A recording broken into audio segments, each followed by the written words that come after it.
Well, nerds, we are back. And apparently over the course of the last 2 weeks, we're seeing that the tides just might be turning in the nerddom.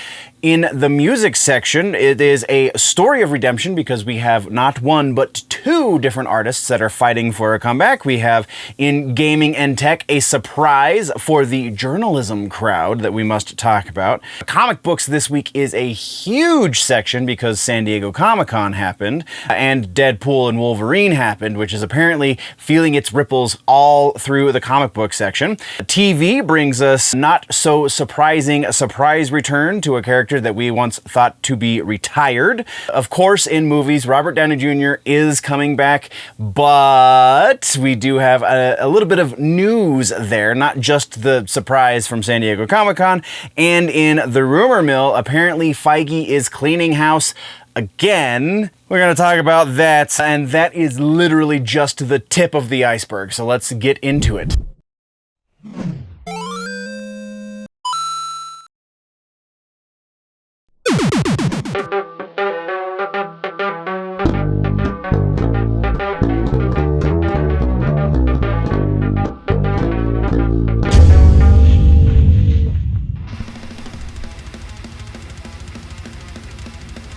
So let's kick things off with the music section. Like I said, we do have a tale of redemption with two returning canceled artists. It's a little bit misleading, but we'll get to that. Plus a surprise record release from metalcore elder statesman. We're gonna talk about that because this is an interesting tactic that may or may not work out for the best.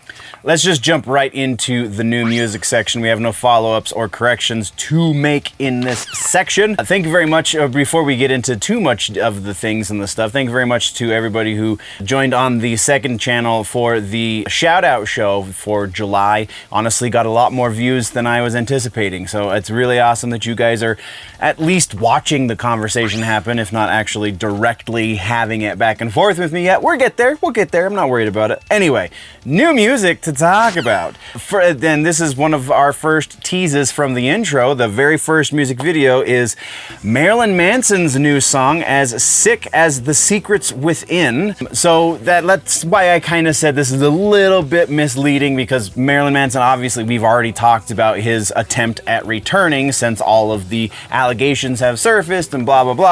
But now he's returning with better music. This new track, As Sick as the Secrets Within, much better mix than we've heard from previous outings. I honestly only heard the one single that he released from the Shooter Jennings record, and there's a reason for that, because I didn't get promoted. It's kind of hard to find anymore because all of that stuff kind of started happening at the release time of that, which is weird timing, right?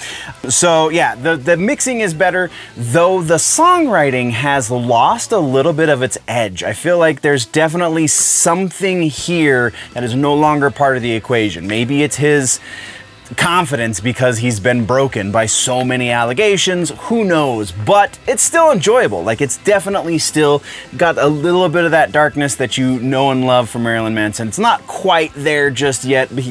Next record, maybe we'll get back to that, but as it stands right now, it's still a recommend. So go check out As Sick as the Secrets Within, the new track from Marilyn Manson. Next up is one from Jinjer. We've talked about Jinjer. Honestly, was debating whether or not I even should put this in the new music section. Obviously, they're big enough at this point that, like, we've talked about them. My thoughts on them are well known, so I'm probably going to recommend new music from them. But this one is a bit of a departure from the sound you're expecting, so that's why we threw it in here.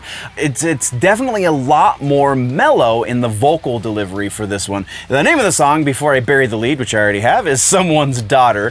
It's a lot more introspective as far as like the lyrical content, and then the lyrical delivery is a little bit outside of Tatiana's wheelhouse, in that there's a lot less of the aggressive screaming stuff. So this is no Pisces. This is not going to be what you're expecting out of Jinjer. Instrumentally, though, there's still a lot of that technicality, a lot of what you know and love from Jinjer. It's just a little bit more of a power, if you could ever say anything Jinjer did was considered power metal. That's kind of where this is. This is kind of sitting in that power metal kind of delivery. It's not bad, though, so definitely go check it out. Let me know your thoughts. And speaking of power metal, our next one comes from, I believe they're Swedish, the Swedish band Lordi, who I've honestly, as popular as they've been in the community, never really listened to them. Like, I listened to some snippets here and there, so I know kind of what I'm getting into when I listen to this stuff, but like just the image and the music just really doesn't fit in my head, so I wanted to get into this track to see what's going on here. And this, yeah, it's power metal. A power metal song about, you know, being made of metal. That's the name of the track, Made of Metal. And like this is like 3 inches of blood, a deadly sinner's level of cheese, which is, from what I gather, kind of Lordi's stock and trade, so nothing new there. Instrumentally, we're looking at a pretty good delivery here.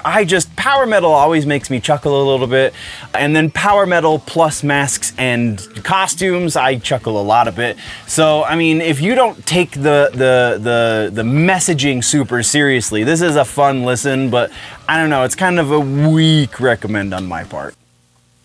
Next is one that we got from the suggestion algorithm from YouTube, and it's a band called Accvsed. I believe they're from somewhere in maybe Europe or Russia or something, because a lot of the comment section was in another language that I didn't recognize the characters from, so it's Germanic or Slavic or something. But the name of the song is Avoider, and this is apparently what passes for metalcore these days. Finn McKenty has referenced the fact that metalcore is so far removed from its hardcore punk roots that it's more kids who are influenced by the likes of Linkin Park than kids who are influenced by the likes of Minor Threat. So, I don't know, it's just, instrumentally, these guys are solid. I think they could be a little bit more aggressive in their performance, but still, instrumentally, these guys are solid. Their guitar player really rips.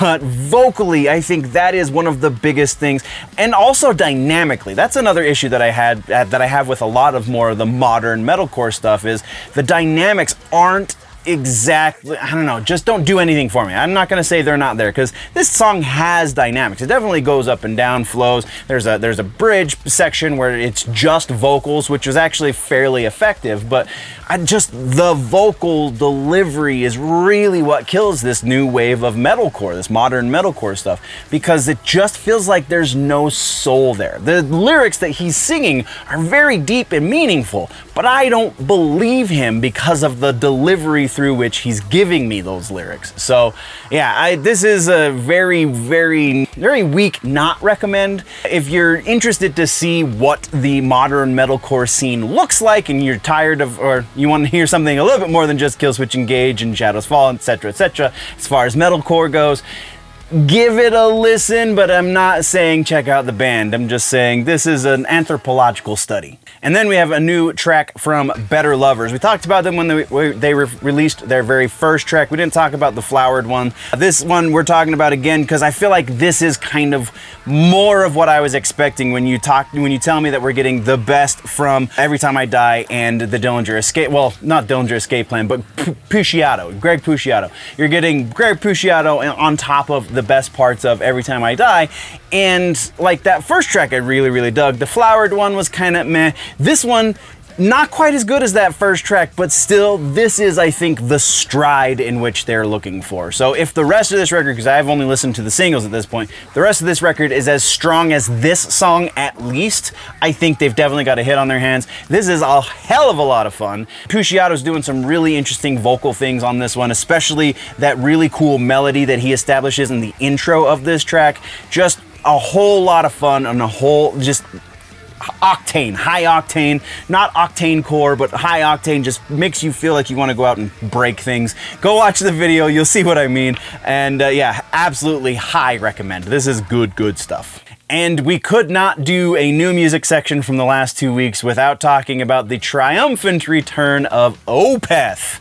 That's again, misleading, man, because Opeth never left. The triumphant return is the return to their old sound. Everything like Watershed and before, this is going to fit in perfectly with that stuff. The more modern stuff, the heritage sound, as I like to call it when referring to the different sides of Opeth, there is definitely a flavor of that in here. But there's always been that kind of tinge of the throwback like 70s prog stuff. It's just they also had the really awesome aggressive with the screamy the guttural vocals.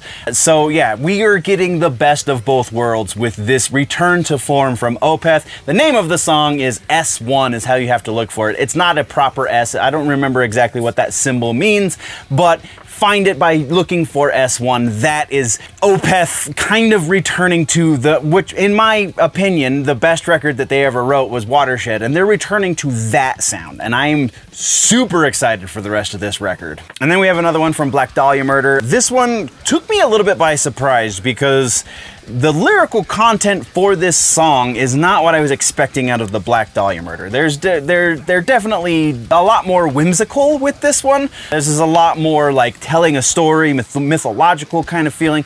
But instrumentally, like this, I feel like there's been a little bit of a pivot. Yes, I know vocally they had to pivot because, you know, you lose your vocalist, you got to change things. I did not expect this much of a pivot in the instrumentation. It's a hell of a lot of fun, and they're doing amazing things with it. And this video is really cool. It's a 3D animated video that I couldn't even begin to tell you how they did. But it's very enjoyable to watch, so this is absolutely a strong recommend again. Then let's get into some interesting territory. We have a new track from a band called Nytt. At least that's how I'm going to assume that's pronounced, N-Y-T-T. The name of the song is Wait and Bleed. Yes, that's right. It is a cover of a Slipknot track, but it is not a metal cover necessarily. This is kind of Nordic folk kind of band, much like Howl. And I make that comparison because that's exactly the comparison they're looking for you to make when you listen to this kind of stuff. So yes, it is a bit derivative of the sound of Howl, and they don't execute it on the same level at all. But they do still do a really interesting thing with a very well-known song at this point, so it's absolutely worth listening to just to hear a completely different take on a classic track. Also, if you really dig that Nordic folk kind of sound, this is a pretty good band to get into. They're not nearly as good as Howl, which is kind of the standard bearers of that sound, but still enjoyable. Then we're going to throw it completely off the rails and go to something that kind of resembles country. This is from a band called Native Howl. It too is a cover. It's called God's Gonna Cut You Down. Johnny Cash famously did this on his American records. This has kind of been around for a long time. Gonna go on for a long time. Yes, pun intended, kind of. But yeah, this is a song we have all heard many, many times before. Done very, very well, not the least of which by Johnny Cash himself, though this, I think, might be a little bit more of an invigorating interpretation of the song. The dynamics, once you get towards the last third of this track, just completely expand and explode all over the place. This becomes a completely different sound by the end of the song. They start in a very similar realm as Johnny Cash, but by the end of it, it's rockin'. This is a rockin' interpretation of this song. I have not listened to much of the Native Howl, but I'm probably going to now. And then let's complete the new music section with the other story of redemption. We're talking about Antwoord. They have released a new track called Age of Illusion, and we've talked about a number of songs this week that were unexpected, I would say is a fair way to interpret that. This is very much not what I was expecting. The production is super solid. Always really good production out of these guys. The song, though, is very much experimental. When talking about Antwoord, that's an interesting way to put this. It's not they like to do like the club banger, right? This is not that. This is a song for introspection. This is a song for almost like they're kind of trying to apologize through their music. So I don't know, take with that what you will.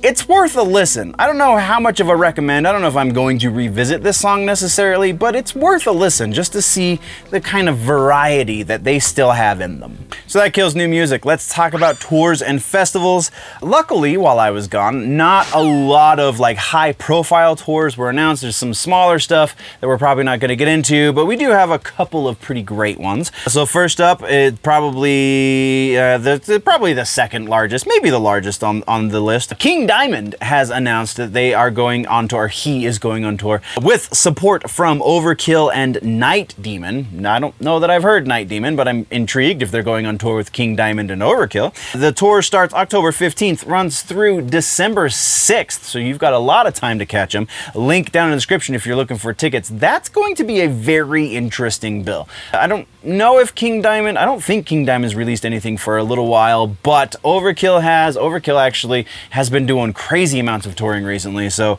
I'm very intrigued by this show. The next one on the list, though, is a band that I wanted to do their new track in the new music section, but by the time I found it, it was already as long as it was. Like, this is going to be 2 hours long if I don't start to scale certain things back, and you'll see what I mean when we get to the comic book section. But Undeath is the name of the band that we're talking about, some of the new wave of death metal. This is kind of my introduction into that new scene, and these dudes do not disappoint. They record very, very well. The live videos I've seen of them are also pretty damn cool, so definitely a show worth catching. They're going out with support from Cruelty, with a K, Gates of Hell, Tribal Gaze, and Torture.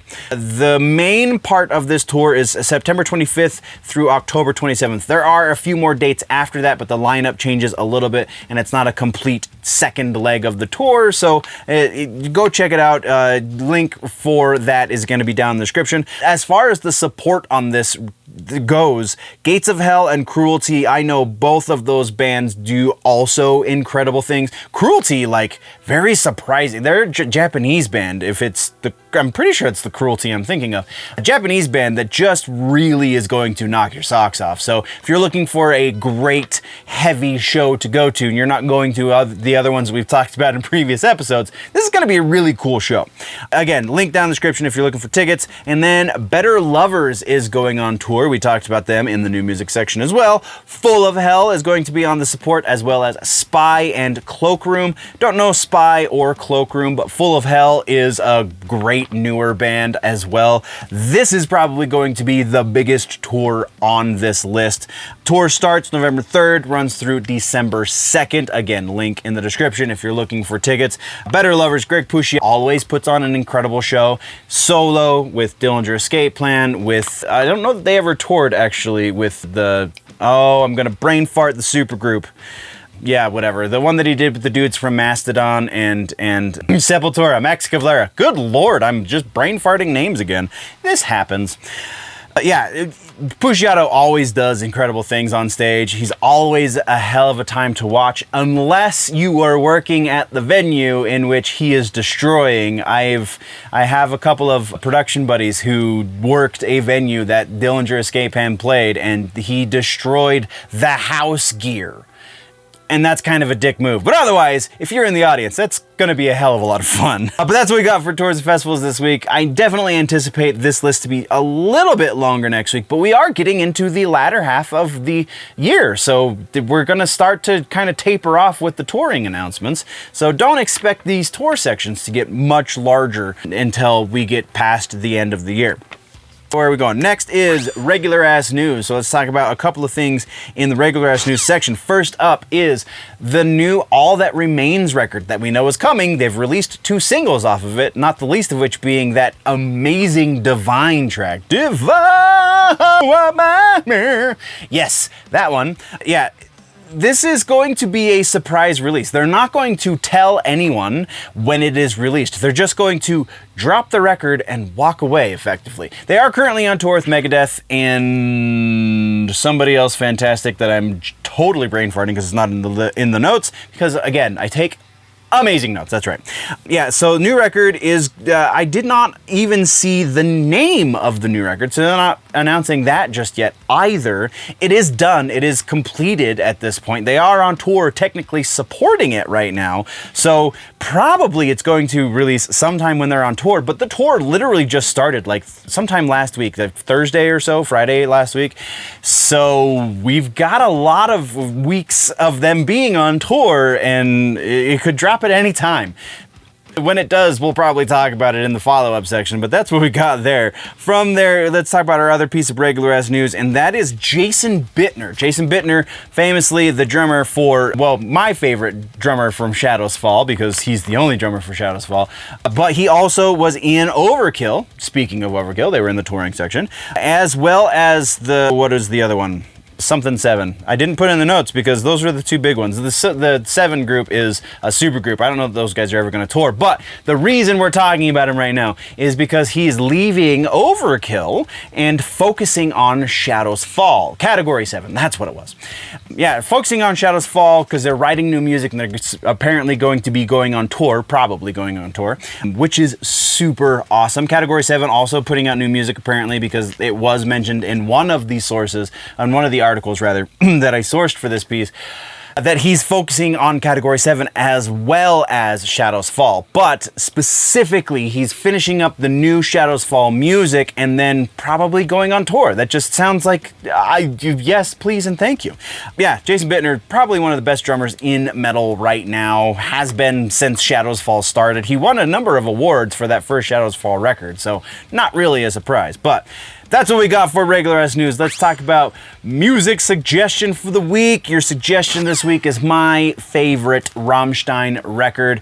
The band is in a little bit of hot water right now, a little bit of issues, I guess is probably more appropriate. So let's support them by listening to their music. Rice Rice is the name of the record.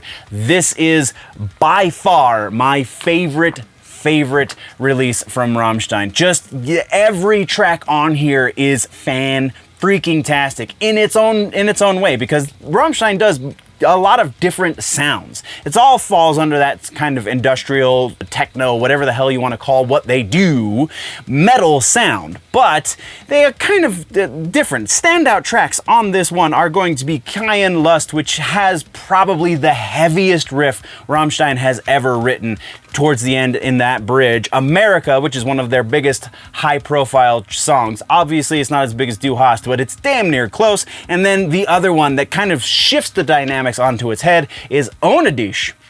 Onadish is an acoustic track from Rammstein, and yeah, they do that. This is prime Rammstein. They kind of hit this peak here and then kept going. Like, it didn't go down. It's not a peak in that. It was like they really ramped up and then just went, hey, let's just make everything incredible after this as well, shall we? Okay.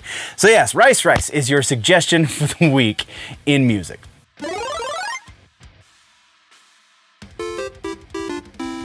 So then let's get into gaming. This week, the layoffs continue with multiple new developments on that front. Plus, YouTube is apparently stealing ideas from Elon Musk. We're gonna get into that as well.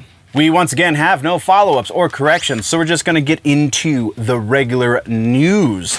Gaming and tech this week, we have some interesting stuff going on.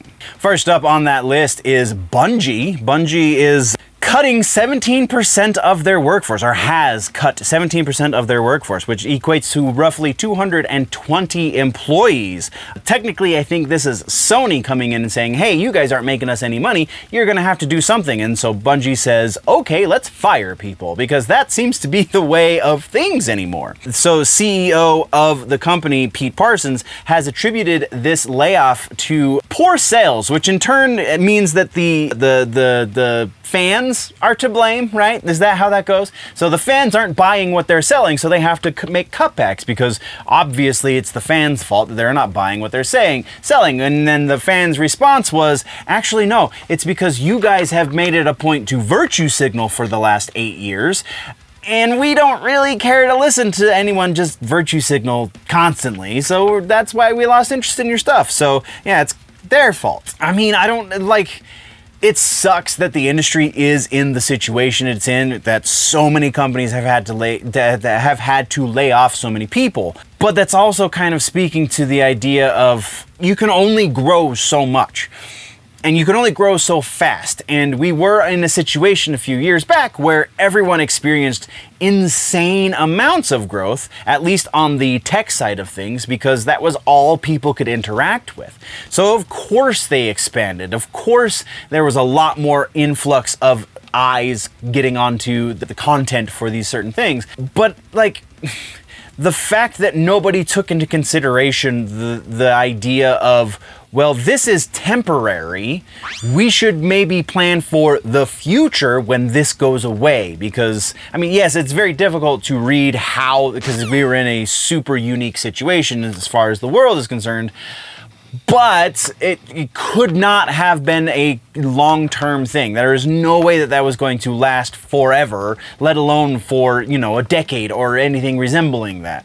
So it's hard to be sympathetic at this point, especially when you are talking about a company that has decided that it's better to make something where you can virtue signal, where you can just show everybody, look at how amazing we are because we follow your rules, instead of giving you quality gameplay and quality content to go through. Like, I at a certain point, like, to quote Tim Pool, you voted for this, so it's your own fault. Like, this is, you stood by and let this happen, so I don't have sympathy. Let's move on. All right, so from there we have Dead by Daylight has announced the new Castlevania DLC, and we've got some interesting stuff in this as well. Not the least of which being you can now have Dracula as the killer and Trevor Belmont as a survivor. Dracula's abilities is he has 3 different forms he can shapeshift into from his human form. I'm sorry, 2 that he can into from his human form. So 3 counting human,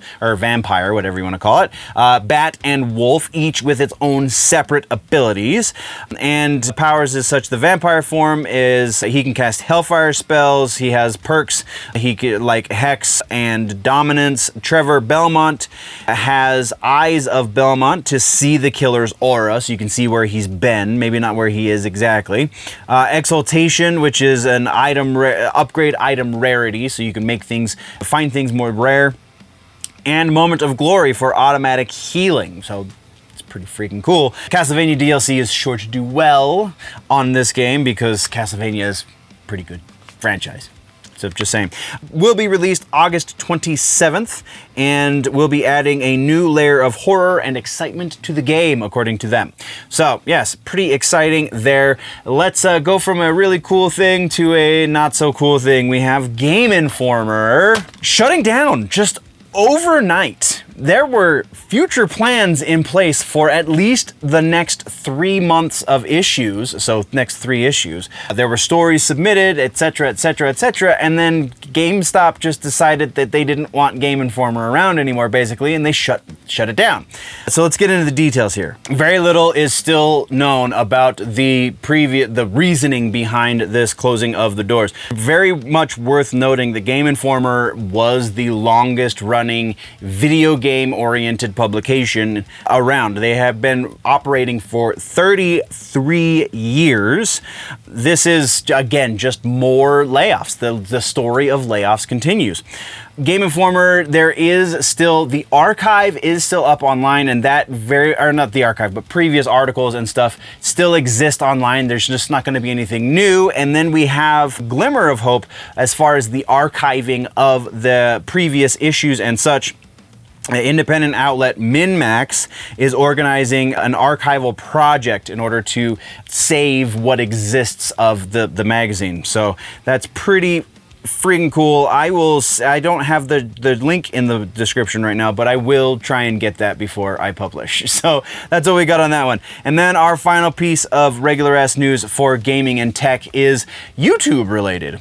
YouTube is apparently stealing ideas from X, and more specifically Elon Musk, because he owns X, and he's the one that implemented this, as far as I understand it, on X. But YouTube is going to be implementing community notes on videos. So they're inviting select users to test this new feature. It is designed to help identify misinformation. So the really tricky part about this is YouTube is a very biased organization, right? You have somebody who, how are we gonna say this? All right, so you have somebody on the platform like Steven Crowder. I'm just gonna say his name. You have somebody on a platform like Steven Crowder who, by YouTube's own admission, does not break their rules, but they still find stupid reasons, excuses, loopholes, what have you, in order to copyright strike him, to do what they can to take that channel down. They have, again, recently taken that channel down because of reasons. Honestly, they listed a couple of videos and they listed bullying and things, and they couldn't give specific examples. And one of the videos is over a year old, and it still got strikes. So the issue, the worry here is the select users that they're using this with right now in order to test the community guideline or community notes thing. Are they going to be people who are going to just correspond with the YouTube narrative, the things that YouTube wants us to see? Or are they going to be people who are honest and who use actual facts and things to back up the reasons why they're community noting certain things? Like, this is going to be a very sticky situation. Like, it's kind of, because it's so democratized on X, I think that's one of the biggest benefits to it existing on X.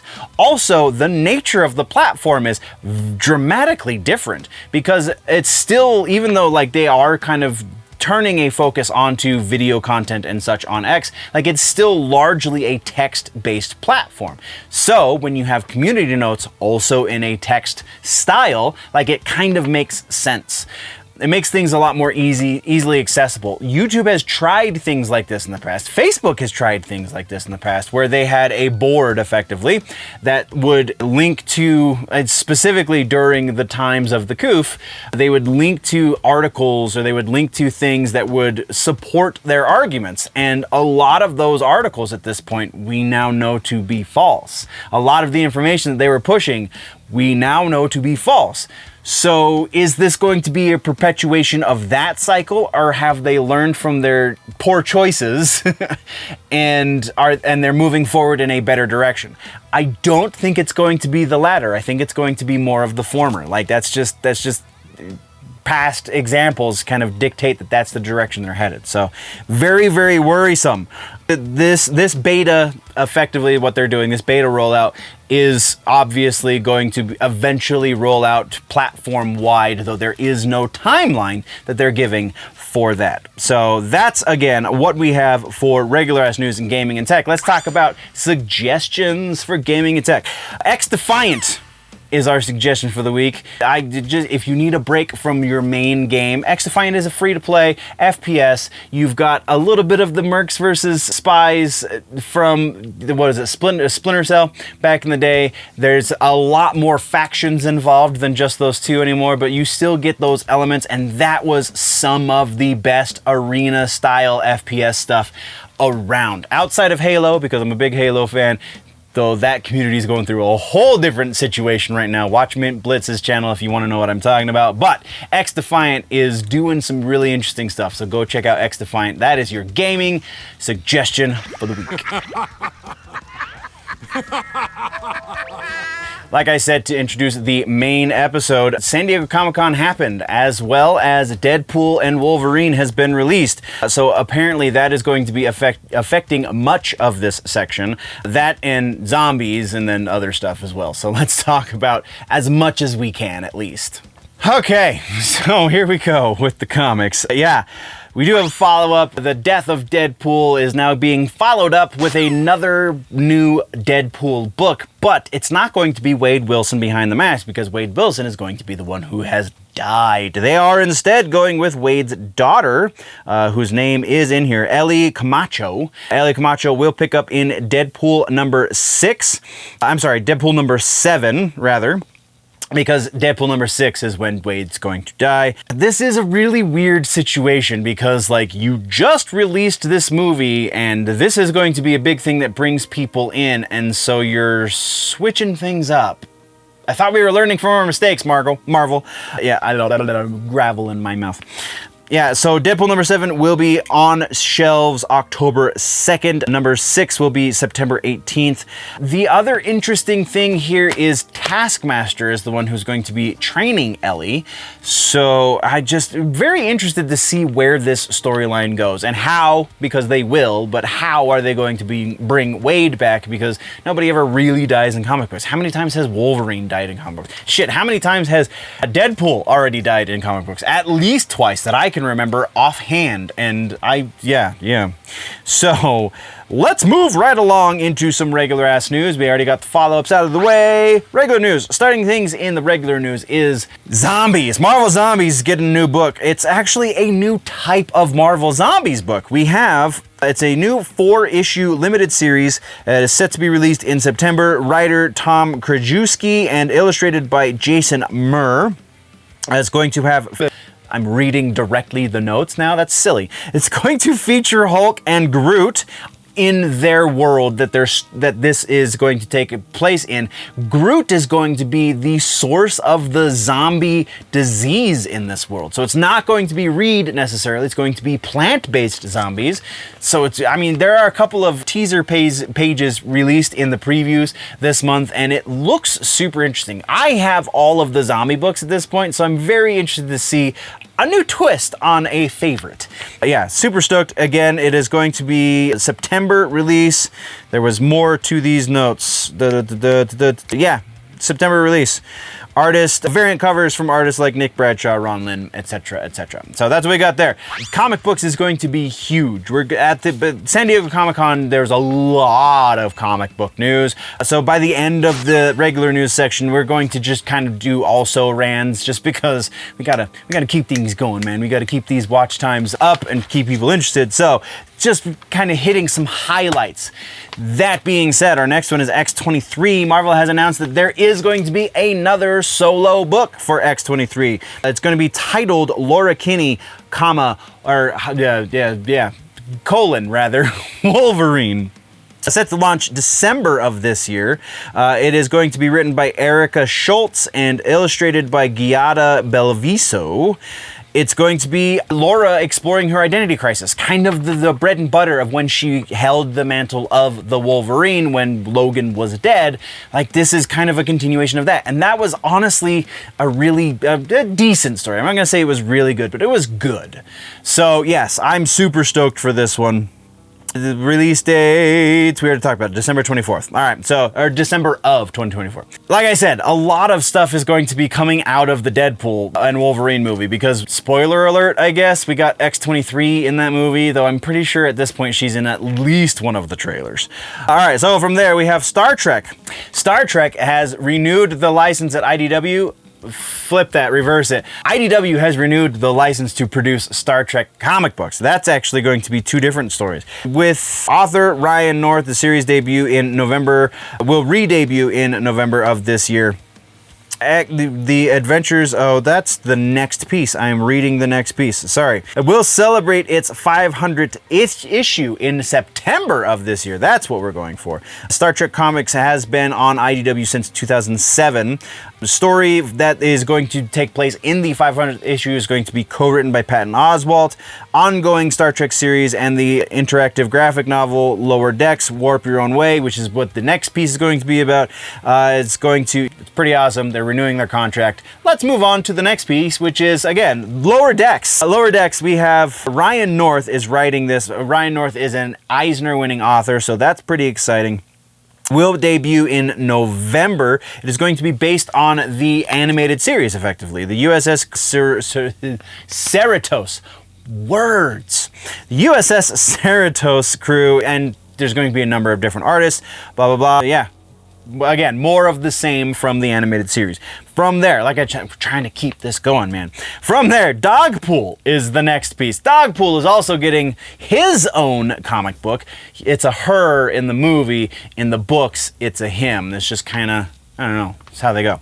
So, which Also, might be a weird Easter egg because Ryan Reynolds just really likes to poke that bear because you gender swap. Like, they gender swapped Dogpool because Ryan Reynolds, I'm sure.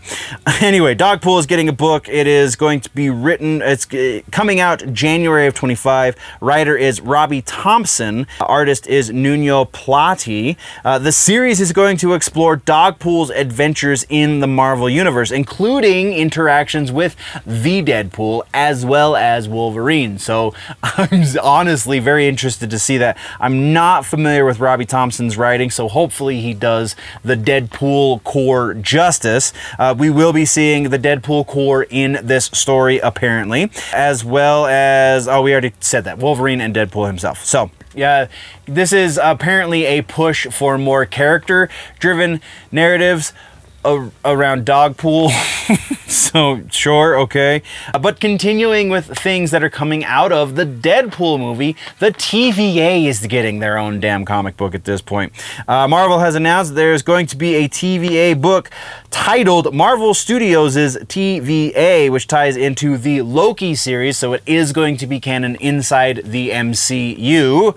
Where did I just leave off? Oh, it's going to be written by none other than Mark freaking Bernardin. I actually really dig Mark's writing, even though I think our politics are rather different. He's still a pretty solid writer. I really dig his stuff, and I'm really impressed by a lot of the crazy ways he takes things, and yeah, I really dig Bernardin. Yeah, friends with Kevin Smith, for those that kind of sort of recognize the name but don't know why. He does a podcast with Kevin Smith. It's the Fat Man Beyond, which they changed to, yeah, Fat Man Beyond. It used to be Fat Man on Batman, now it's Fat Man Beyond. Anyway, this was also debuted at San Diego Comic-Con. Where is it? The series is set to debut December of this year. And then we have the return of the West Coast Avengers. This new lineup rather, is going to be a little bit surprising in that it has Iron Man, War Machine, okay, so far so good. Firestar, interesting. Spider-Woman, Jessica Drew, very interesting. And Ultron? Ultron is going to be on the good guys' side for once. That's a really interesting twist. It's going to be the like motivating factor for this book to exist, is Ultron's kind of babyface turn. He's gone from a heel, he's making the babyface turn. Very interested to see if it sticks or if it's just one big ploy to take over the universe once again. I mean, I'm sure that's how they're going to play it, but maybe not. There's a chance they're not going to go the obvious direction, but we will see once it comes out. It is going to be written by Gregory Dugan. It's going to feature art by Danny Kim. And Dugan is just finished up an Iron Man run, so it kind of makes sense that he would switch over to this. Speaking of Marvel comic book teams, we have a new Justice Society book. This one made it into the cut because it's written by none other than Jeff freaking Lemire. Yes, please, and thank you. Love Jeff Lemire. Justice Society of America series focusing on both the JSA and Infinity Incorporated, with art from Diego. I'm not going to pronounce his last name properly, and I apologize right now. Diego Olortegui. Again, apologize. It is the classic version of the team. It's going to have Hawkman, Hawkgirl, Flash, Green Lantern, Wildcat, Dr. Fate, and Infinity Inc. members such as Sand, Hourman, Jade, Obsidian, Dr. Midnight, Jakeem Thunder, and Wildcat. Yes, I had to read all of those. I'm sorry. But it is expected to debut in October. Expected to, because Lemire kind of sometimes takes a little bit longer to write, but it's excusable because it's really good stuff. Yeah, so expected to be in October. It's going to be part of DC's All In initiative. Again, another company-wide initiative to get people to start buying the books again. Yeah, Jeff Lemire is a good thing to push people in that direction, just because, again, really, really good stuff. Lemire, for those that don't know, he created Sweet Tooth. Like, if you like that show, read the freaking book. If you like the book, that's exactly why you like the book, because Lemire is amazing. But the Diego, I'm not going to try and say his last name again, apparently known for his work on Jay Garrick the Flash, and I'm not familiar with that book really at all. So sad to say, I'm not familiar with Diego's stuff, but I'm I'm just gonna stop praising Lee Meyer for a second. But that's all right. So that's the big stuff that came out of San Diego Comic-Con. We're going to talk about one more news piece that isn't directly related to San Diego Comic-Con, and then we're going to talk about the kind of also ran stuff. Also things that are going to be worth checking out that were announced at Comic-Con. So, the next piece is QR codes. We have a very interesting situation in the Marvel comic books publishing side of things, in that they are putting the last few pages behind a wall, in that it is a QR code that you have to scan with your phone in order to see the... It's kind of like, so if you're new to comic books, this has actually been a thing that they used to do years ago, which is why they adapted it into the movies. It's the stinger at the end. It's kind of like an ad for the next arc or the next book in the arc, or etc., etc. So they started doing that in the movies, and now it's played back into the books where they're going to do it. They've been doing it. They're just changing the way they do it. It's a way they're saying to circumvent spoilers. So if you didn't pay for the book, you have to, it's a whole situation. But the last couple pages, the tease for the next story or book is going to be behind a QR code. So, where did it go? There's a thing from the editor. Oh, there's going to be a lot of behind the scenes stuff too. That's the other thing. It's a lot of stuff that they just can't afford to publish in print, in physical print media. So, I mean, it kind of makes sense. I didn't see if they were doing this in the digital stuff, because that wouldn't really make sense, because you already have the digital, so why do you need to go double digital? That is silly. But so I would imagine they're not doing it in the digital, it's just in the physical books, because again, it costs a lot of money to physically create something out of a computer, whereas the digital side of things is far more cheap. So I don't know why. I haven't honestly seen any legitimate arguments for why they shouldn't do something like this, because really we're getting more content from our comic book reading at this point with them doing it this way. So I don't know, maybe somebody in the comment section explain to me why this is a bad thing, because apparently the community is up in arms about the fact that the bonus stuff is behind a QR code. As far as I understand it, if you bought the book, you don't have to pay for anything behind the QR code. You just have to scan the QR code. So yeah, that's kind of where we're at with that one. But again, let's talk about the also rans at San Diego Comic, or also announced at San Diego Comic-Con. Psylocke is getting a new solo series. It's the first time in like 13 years that Psylocke has had her own book. There's going to be a prequel book for the Alien Romulus movie. The movie is coming out later this month, actually next week, I believe. Storm is also getting a solo series, which is going to be the first time in about 6 or 8 years, I believe, since she had a solo book. A new Sentinels book, they're continuing with that line because apparently it's doing well. I haven't read it yet, so I don't know if anyone out there has read it. Please let me know if it is any good. We have the new era of Star Wars books is starting this fall. They're finishing the High Republic and then they're starting the new era. What exactly that means, I will get into for the next episode of The Week in Nerdom. And then there's a lot of vagary around this one, which is why we're not doing a full proper piece on it, but vagary around DC's new Batman book. The Absolute Batman series, Absolute DC is the next big event that is going on DC-wide, and the Batman story that is going to be happening in that event is apparently going to quote-unquote shake the foundation of the hero. How many times have we heard them say things like this? Boy Who Cried Wolf at this point. Show me something that is going to legitimately change who this person is, and I'll show you a legion of angry fans, actually. But also, if you do it in a meaningful way that adds to the character, I think that's the only way to assuage the angry fans. It's the only way to keep them happy, is if you're actually doing something productive and good for this character. So as we get closer, I'm sure we'll see a little bit more around it, but right now it's a bunch of vagaries, so there's nothing really to get into the weeds on. But that is the other things that happened at San Diego Comic-Con as far as comic books are concerned, which leaves us only to the suggestions for comic books this week, suggestions, we're going with a Deadpool suggestion. Actually, one of my more liked favorite. Let's just say favorite Deadpool comics. The Good, the Bad, and the Ugly. This one collects. It is the trade collects Volume 3, issues number 15 through 19. This is when Brian Posehn was one of the writers on the book. Gary Dugan and Scott Koblish were the creative team. The Posehn stuff is legitimately good. I really like the Posehn stuff. He's not the best Deadpool writer, but I would say he's probably like second or third. Easy. Joe Kelly, obviously the best. So yeah, the Brian Posehn stuff is fantastic. This one gives you, not only is it well written because Posehn definitely understands the character of Deadpool, but Posehn is a giant nerd, and I mean that literally and figuratively. He is the dude who just understands this world really well, and also can do very good comedy because he is a comic, right? Much better than Patton Oswalt, just saying. Anyway, this gives you a bit more depth behind the character of Deadpool, which has a little bit of gravity there, which is kind of good. And also shows you why the likes of Captain America and Wolverine would be caught dead working with Deadpool, because they do in this book. So yeah, The Good, the Bad, the Ugly, that is your suggestion for books this week.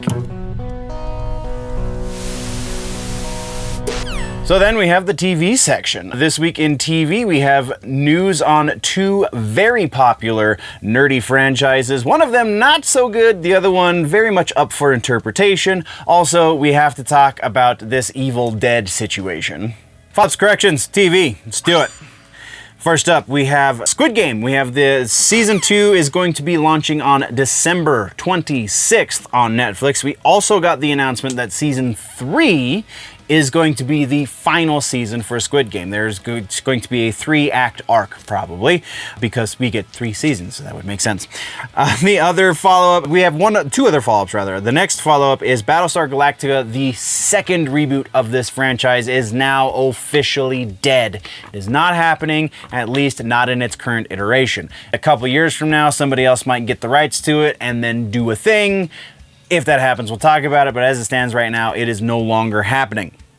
And then the other thing, the other follow-up this week is not necessarily news in the traditional sense. This is usually things that I don't cover on the channel, but because I have suggested this show to you a number of times in the past, now it is easier to get to. The show From, it is a horror series, a very mature rated horror series that is on it used to be, I can't even remember the streaming service anymore, but it's on a streaming service that not a lot of people have.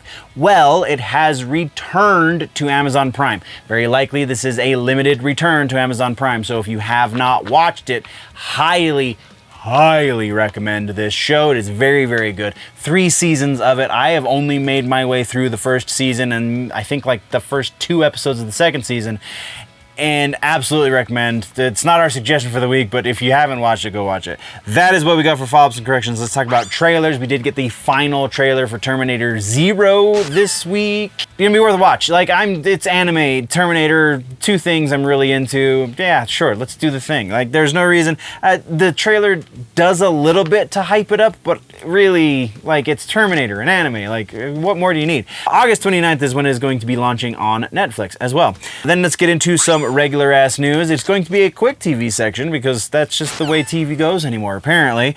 Regular ass news this week is, the first piece is Joe Bob. We did just get an announcement from Shudder that there is going to be a marathon for Joe Bob. So if you are into horror movie and you are a trivia nut, the best place to get the best information on arguably the more entertaining side of horror, the cheaper side of horror, the independent horror movies, generally speaking, is what Joe Bob does, then Joe Bob is the best place to do it. They're doing this in celebration of 6 years on Shudder. The 6 movie marathon is going to be taking place on August 30th, starting at 9 p.m. It is running from dusk till dawn. It's going to be going 48 hours, I believe. No, that's not right. The 6 movies is probably going to be something. Yeah, no, it's something like 24 hours. I didn't put it in the notes because I'm dumb and I take amazing notes. What more do you want from me? So yeah, Joe Bob, August 30th, a 6-movie marathon. That's pretty freaking awesome. Let's move on. And then Evil Dead is getting an animated series. We've talked previously about the fact that they are going to be expanding the Evil Dead franchise. This is one of the ways they're going to be expanding it. Animated series. Don't know where exactly it's going to be landing, unless I did put that in the notes and I just don't remember. Nope. Future of the franchise. The big thing here, though, is Bruce freaking Campbell is returning to the character of Ash Williams for this show, rather. So previously he had announced that he is retired playing Ash Williams. He's no longer going to be Ash. Ash is going to be somebody else, or they're just going to retire the character altogether, which is one of the reasons why it was given that he did not end up in Mortal Kombat 11. But apparently he misspoke, I think is how he's selling this one. What he meant, according to what he's saying now, is that he was done physically playing Ash Williams. He can do the voice until forever because the animation stuff never ages, and he doesn't have to physically do the thing of being an action star, which arguably is what Ash Williams is. Granted, it's a horror action star, but still, action star is part of that. So, I mean, he's getting on in age, so that's kind of why he didn't want to do it anymore. He just physically couldn't do the role anymore. But if it's just his voice, then sure, let's do the thing. I have mixed feelings about this. Like, super stoked that we're still going to be getting Bruce Campbell as Ash, but I mean, he did say he retired the character, whatever. So yeah, that's our big thing this time. And that's what we got for regular ass news. Let's now talk about suggestions for TV streaming this week. Suggestion is a Hulu show. Technically, it is a Crave creation up there in the Great White North, Canada, eh? But that is Shoresy Season 3. Like, really, I don't know why they take the time to make this show so technically good. Like, yes, it is a comedy show and it is very well written. It is freaking hilarious, and if you have an appreciation for hockey, then you will probably like it even more than I do, which is a hell of a lot. But then also, if you're a cinema nerd, like, they go to great lengths to make this very visually well done as well. There's no need for it, but it is so awesome that they do that. Jared Keeso is in a weird place because Season 3 is a really weird milestone that you'll see once you finish Season 3, but yeah. It is a spin-off series from Letterkenny, which is easily one of the funniest live-action shows on television or streaming at all, and Shoresy, by extension, also one of the funniest shows live on TV, streaming, whatever. So yeah, that is absolutely a recommendation. If you haven't watched it, you absolutely must. Like I said, there's no point in being vague. Robert Downey Jr. is obviously returning to the MCU, but let's talk about the new details there, not just the announcement. There's a little bit more to this than you might think. Also, the Spawn movie has new developments, and we have the Japanese Master of Horror inking a new deal that is very exciting for American audiences. Follow-ups and corrections in movies as well this week. We have one follow-up, has to do with Spawn is our first one. King Spawn, new title, still in the works. It is still happening. We still have Jamie Foxx attached to it. Still nothing other than the new title change. That's all we got, so let's move on. From there, we have the announcement of the subtitle for the new Jay and Silent Bob movie as well. Kevin Smith has announced that the third movie in the Jay and Silent Bob saga is going to be titled Store Wars, because of course it is. Hopefully it's going to be better than Reboot. I mean, Clerks 3 was better than Reboot, so continuing on with the better filmmaking, please, Mr. Kevin Smith. But yeah, there's going to be a third Jay and Silent Bob movie. Super excited about that. So that's what we got for the follow-ups and corrections. Let's talk now about trailers. Trailer this week, the one, I mean, obviously we got the final Alien Romulus trailer. We got a couple of things dropped while I was gone, but it was kind of like, that's 2 weeks ago. Nobody cares as much necessarily. So let's talk about the one that came out this week that's super intriguing, and that is Slingshot. We have Casey Affleck and Lawrence Fishburne doing a new sci-fi thriller in space. Looks pretty freaking dope. Casey Affleck, I think he's the better of the Affleck brothers in the acting side of things, legitimately. Like, I think Casey Affleck has something that Ben doesn't, and that is talent. But Lawrence Fishburne, also one of the great actors of our time, and I am very intrigued by this movie. So yeah, go check out the trailer, link in the description. That's what we got there. Let's talk now about some regular ass news. And the big pink elephant in the room, obviously, is Robert Downey Jr. returning to the MCU. This time, though, as Victor Von Doom, not as Tony Stark. There's rumors associated with that, so we're going to talk about those in the rumor mill. But there is some hard news around this, not just the fact that he's returning, but how is he returning? We now know that he is returning just for 2 movies. Presumably those movies are going to be the 2 Avengers movies. So we have Avengers Doomsday, which is also kind of news that was also announced at San Diego Comic-Con, and the Secret Wars, Avengers Secret Wars. And then also, aside from those 2 movies, he's going to be in at least one Stinger scene at the post-credits. So very likely that Stinger scene is going to be at the end of Fantastic Four, because that is the next movie that would be tied into something like this. Yeah, again, lots of, there's a really big, really awesome rumor going around about what exactly this means. So definitely stick around for the rumor mill, because we're going to be getting into that. But that's kind of what we got on that one. Let's move next to Britney Spears, apparently, in the movie section. We have Britney Spears getting a new biopic. The director on this is going to be John M. Chu, who just got done directing Wicked, as well as Now You See Me 2, plus his first big one, as far as I could find, was Crazy Rich Asians. So interesting that that's the dude who's going to be directing the Britney Spears biopic, but apparently Britney Spears herself is going to be a producer on the project, so very interesting where that one might end up. From there, let's do our final piece of news in movies, and that has to do with David Lynch, the famed director, crazy man himself, has been diagnosed with emphysema and has therefore grounded himself to his home as a means of staying as healthy as possible, because emphysema is really not a fun thing to be diagnosed with. But he's afraid that the combination of that sickness plus the possibility of going out into the world and contracting COVID is going to be lethal in his situation, which honestly, emphysema and COVID together, very likely to be lethal. So I don't necessarily blame him. So he has self-imposed house arrest, effectively. He is stuck at home because he doesn't want to leave. It is not on the recommendation necessarily of his doctors, though I would imagine they're not sad about the idea. So as such, he has said that this probably means he has retired from directing, which is a very interesting way of putting that. Presumably, he will not be getting better from the emphysema, though it will be manageable at a certain point. So there is a slight, however very, very small and slim possibility that he could direct something in the future. He has not completely shut that door, though very, very close. So, I mean, hopefully he sticks around for a little bit longer and we can get a little bit more stuff out of him. But either way, not great news for David Lynch. We're going out on a down note as far as the regular ass news goes.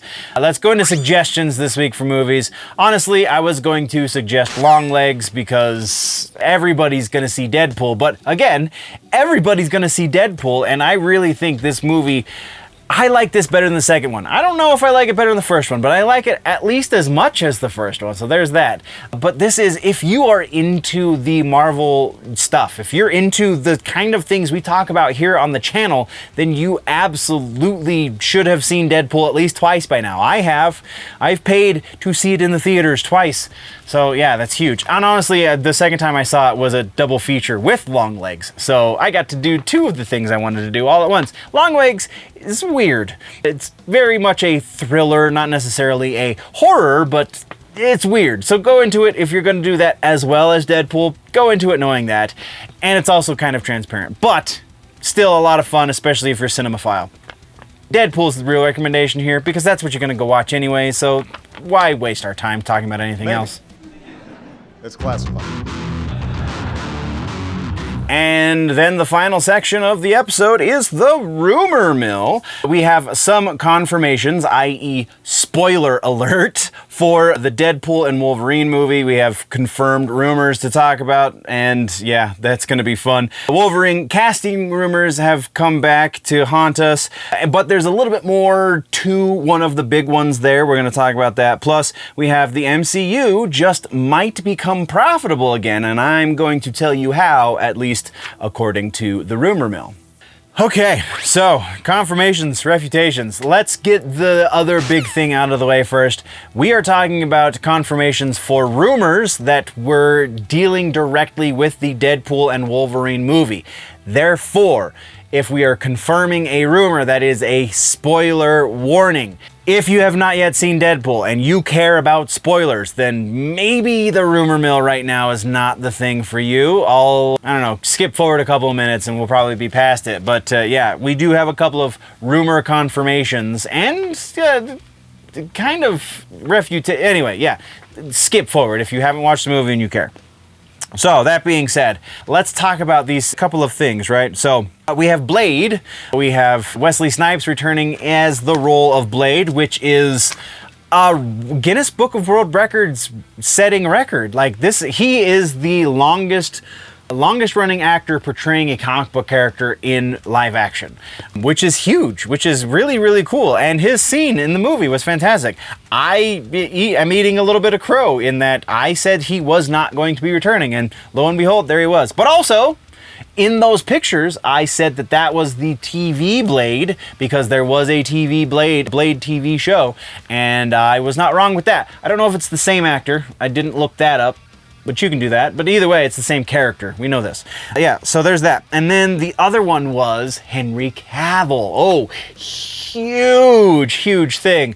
We're gonna revisit the Cavill thing here in a minute, so don't get too crazy with this. But yeah, Henry Cavill was in the movie. This one also, I think I'm eating a little bit of crow on because I'm pretty sure I said we're not gonna get Cavill. And then to all of the people who said that we're going to be seeing Superman or Batman, I was definitely right on that one. Technically, we did get Henry Cavill, so kind of sort of Superman, but it was Wolverine, not freaking Superman. And there was zero Batman. So the people in the comment section that were all about that, nope. So yeah, that's the confirmations for Deadpool. The confirmation for Robert Downey Jr. returning to the MCU. This has been rumored for some time as well. I halfway was wrong because I said we are not going to be seeing Robert Downey Jr. return as Tony Stark. He's not. He's returning as Doctor Doom. We're going to get into a big thing at the end of this section where we talk about the potential implications and the very probable way they're going to play this in the movies. He is not, though, playing Tony Stark. We know explicitly that he is going to be playing Victor Von Doom and not Tony Stark from the Russos, who are returning also to direct those two movies. So yeah, those are our confirmations. So let's talk now about new sources for old rumors. There's a little bit of a development here. Both of these, though, have to do with casting rumors for Wolverine. The first of which being Daniel Radcliffe. That one's not happening.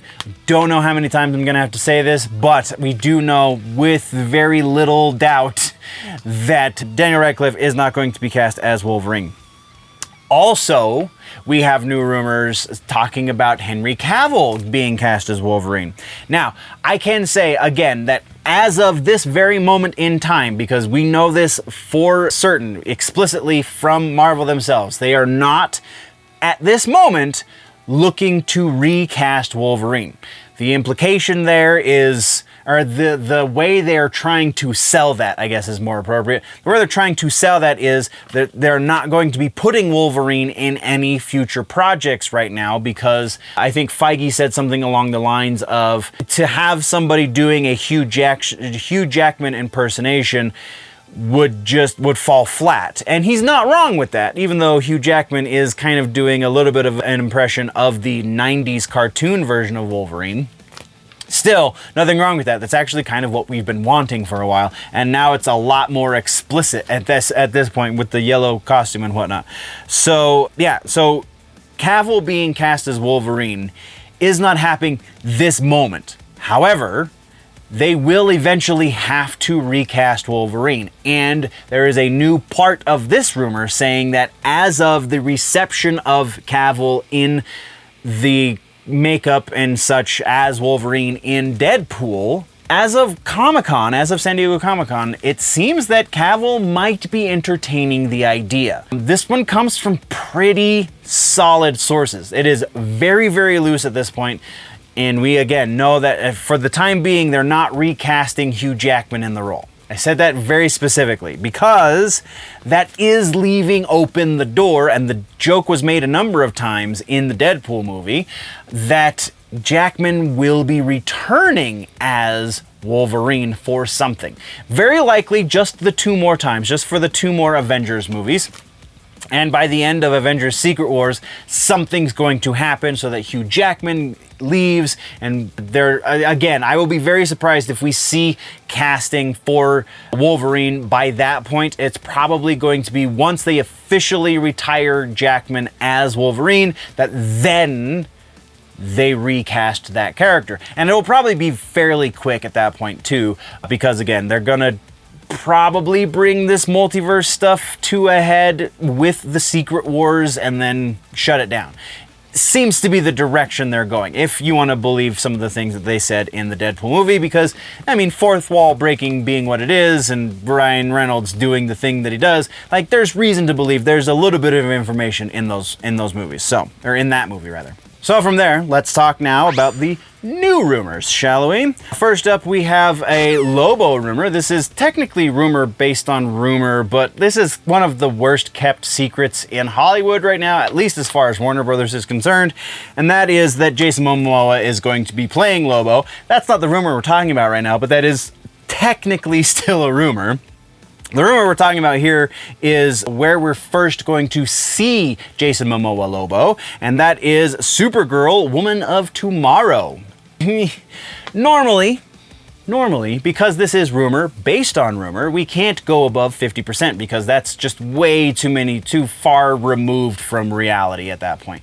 If we're going based on rumor, like, you're really just throwing things at the wall and seeing what sticks, and that's not how I like to do this. But because this is the Jason Momoa Lobo rumor, like, again, this is kind of one of the worst kept secrets in Hollywood at this point, so we're going to say about 80% likely that that is going to be the point in which he is playing that character has been revealed. So that's a word salad, but you get what I'm saying. Our next rumor has to do with the creature from the Black Lagoon. Apparently, there is a reboot that is being made somewhere in the works being made. The big rumor around this reboot is that James Wan, horror director extraordinaire, I guess, is being rumored to direct this classic horror reboot. Not the first time that they've tried to reboot this character, not the first time they've tried to reboot the Universal Monsters. First time they're doing it with somebody as high profile as James Wan, so interesting. But if we're talking about like high profile, like in fashion directors might be a way to put that.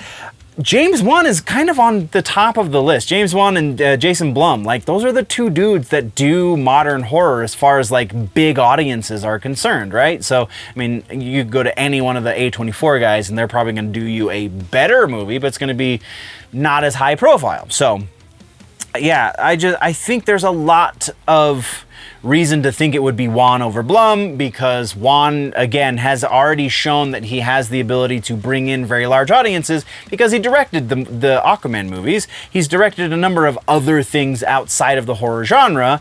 And with this being something, because it's a universal monster, because it's a classic monster, like, you have to give it to somebody who everybody knows, because everybody knows the monster, everybody knows the IP, and it just seems like that's the way Hollywood works, right? So we're gonna say 70% likely that this is going to be a thing with James Wan. I'd be very interested if this project, because I don't doubt that this project is somewhere in development right now. I'd be very surprised, though, if this project comes to fruition within the next like 3 years, if we get any sort of official information on it in that time frame. That could be labeled quote unquote activists. So the woke folk, if you will. This is, and then the rumor also goes on to say that the Lucasfilm side of Disney is not doing that, is doing actually kind of the reverse, and they're leaning into the woke messaging and the ideologies and things, even though like we've seen at this point that Disney's just going to keep hemorrhaging money if that's the route they want to take. Anyway, I feel like the additional language of anyone who could, quote, be labeled as an activist, unquote, seems like that is the big thing that is going to be difficult to corroborate. One of the sources that I got this from said that it was more in line with anyone who openly said that they don't like comic books, that they have never read the source material, anything along those lines. That would make more sense. That would be a much more concrete reason to get rid of somebody, because we know that the writers for the Deadpool movies and the movies that have done well by and large, there are a couple of exceptions. I'm looking at you, Captain Marvel, but yeah, by and large, the movies that have done well have been from writers and producers and such who honor the source material and who do read those, or have at least read comics from which they're drawing inspiration for these movies. So that seems a little bit more likely, but because that is not exclusively the vocabulary being used, some of these sources are saying activist. He got rid of the activists inside of the MCU. There's no way we can corroborate that. There's no way that we can't get a list of all the people who are fired and then see how they, it's a lot of work that nobody's gonna do. And even if somebody wanted to do that, I don't know exactly if you could completely go through with all of, anyway. So the likelihood, I'm rambling, the likelihood that we are getting to get rid of the woke folk is, I'm gonna give it about a 60%. Like, again, there's no way that we're going to be able to see this unless all of the next, slate of movies that Marvel has to release does exceedingly well. I mean, none of them are going to do, well, most of them are not going to do as well as Deadpool or Endgame, etc., but they're going to do better than the rest of Phase 5. That's going to be confirmation enough, I think, in my eyes. So that's where we're at with that one. Again, 60%, I don't know if I said that. I'm pretty sure I said that. 60% likely that is the way things are going. So that is what we've got for new rumors. Now let's dive into some speculation, shall we? This is in a way a rumor as well, but we're going to talk about Robert Downey Jr. as Dr. Doom. The growing, I'm going to call it fan theory, because technically that's what it is, though it is based on certain rumors that have been kicking around for some time, and some really intelligent fans, and also kind of what has happened recently, rather, in the comic books as well. But so, Robert Downey Jr. as Dr. Doom. We do know, again, explicitly, this is going to be Victor Von Doom. Recently, within the last 3 to 5 years or so, in the comic books, it has been revealed that the mainline main universe Tony Stark was adopted. This is going somewhere, I promise. So Tony Stark was adopted in the main universe for the Marvel comic books. It was not anyone significant, if I'm remembering this correctly, and it's been a minute since I've gotten into an Iron Man book, so correct me if I'm wrong, but the theory is, rather in the comic books, we'll get to the theory. In the comic books, he was somebody else's kid, and he was adopted by the Starks and raised as Tony Stark when they lost their first child. So that's really all that is relevant. There's more to that version of the story, but they're not going to go with the details. They're just going to go with the broad strokes. So convert that into what's going on in the MCU. We have Robert Downey Jr. coming back as Victor Von freaking Doom, and let's play with that idea, right? So Tony Stark was adopted. We're dealing with the multiverse right now. We know that the Fantastic Four movie is going to very heavily deal with a different universe, and very likely we're going to get introduced to Robert Downey Jr.'s Victor Von Doom in the post-credit stinger in the Fantastic Four movie. The theory is that The 616 version of Tony Stark was in fact an orphan, and the Starks, when he was a baby, lost their baby, so in secret they went and adopted a baby that was born at the same time, and Bob's your uncle. They raised him as Tony Stark, and he is the Robert Downey Jr. iteration of Tony Stark in the 616. The Fantastic Four universe has not yet been given a number delineation, so we will just keep calling it the Fantastic Four universe. In the Fantastic Four universe, maybe the real Tony Stark did not die and was raised and is somebody else, whereas Victor Von Doom was born in, I'm gonna brain fart the name of his freaking country, but in the MCU, effectively it's Sokovia, because that's the one that they made up for the MCU. So Victor Von Doom is born there, presumably, or maybe they're going to introduce his actual country. Again, I'm sorry, I'm brain farting it. It's the stupidest brain fart I think I've had in a week. And so he is raised as Victor Von Doom alongside Tony Stark. And that's, and so now we're dealing multiverse. So Victor Von Doom being the ultimate villain in the Marvel universe, he eventually finds out that there is a multiverse, and he follows the Fantastic Four to the 616, which is the holy timeline. Forget the specific word they used in Deadpool, but the sacred timeline. And so there's power to be had, and Victor Doom, if they go in a different direction with this, I think they're really missing it. When I heard this, it was like, this makes perfect freaking sense. So technically speaking, the Tony Stark that we know from the 616, as played by Robert Downey Jr., was born as Victor Von Doom, and then was adopted as a baby into the Stark family and was raised as Tony and became one of the most intelligent people in the universe, because that's what Tony Stark is, and blah, blah, blah. Also, what Victor Von Doom is, one of the most intelligent people in the universe. Also, Reed Richards, and also in the comic books, taking it back to that, we have seen Tony Stark as Doom a number of times. We've also seen Reed Richards as Doom at least the once. I can't remember if it's been more than just that once, which was actually kind of recently. So it's not out of the realm of possibilities. I think this is the coolest way to do it. If they do it any other way, I think they're really screwing up. So that's our one piece of speculation. The other piece of speculation is not going to be nearly as involved, I promise. Daphne Keane, who plays X-23, aka Laura, in the Marvel Cinematic Universe, has said that she would pay Marvel to continue to play that character. So this speculation really, should be confirmed soon, hopefully. And also, they're starting a new X-23 book in the comics, so they have reason to want to go forward with another movie with X-23. But this is my personal speculation. I didn't hear this from anyone else, but putting pieces together is fairly easy at this point when it comes to when they're handing them to you. They're just spoon-feeding this stuff. We're gonna see Laura Kinney continue. We're gonna see Laura Kinney, good lord. We're gonna see Daphne Keane as Laura X-23 continue for a number of other movies. I will be very surprised if it is anything less than 3 more times that we get to see X-23 in the movies.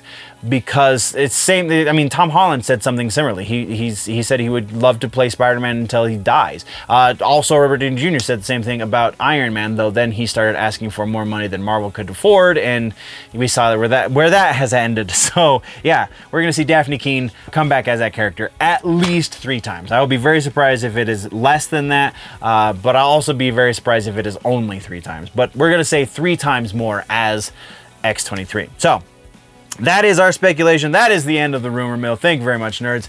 Also, I guess that brings us into housekeeping, rather. This is where we're going next. So, I made it back from the vacation. It was pretty awesome. It was honestly little to no technology. Any of those posts that went live on the channel, i.e. the reaction videos, etc., those were all scheduled before I left. So thank you very much for everybody who watched them and interacted with them. And also, last week's shout out episode was not filmed in advance, but was just kind of a way for me to get back on my bearings, because I didn't have the proper amount of time from getting home and then unpacking and then going to the day job in order to do the proper work for a regular episode. So we just did the shout out show. If you don't know what I'm talking about, go check out the second channel, Nerd News Clips. That is where we do the shout out show. All of the new subscribers get shout outs. All of the people who have been interacting in the comments section or over on the social medias all get shout outs. And we talk about the things that we're talking about in those comments and such in actual words and not in text, so you can hear my inflections and know my meanings and understand what I'm trying to say a little bit better. So yeah, thank you very much for all of that. As far as behind the scenes stuff goes, this episode is late. No avoiding it. It was a hell of a week at work, as well as I went and saw the Stray Cats last night. Instead of, filming when I normally would, I filmed a day later because I was at a really fantastic, fun concert. Yeah, Stray Cats, good stuff. I really, really dug it. We'll talk about that, and that just happened this week. And yeah, that is the end of the episode. Thank you very much, nerds. There are some things coming up that are going to throw some wrenches in that. And then beyond the additional concerts and things, we're coming up on the end of the season, guys. November is when we kick it for regular episodes. We switch over to the live format November through January. So regular season will be coming to an end. We're 3 months away, which is 12 episodes, assuming we don't have to miss an episode for, extenuating circumstances between now and then. So 12 episodes at best is what we're looking at. It's not that many, honestly, so it's a little daunting, I'm not gonna lie.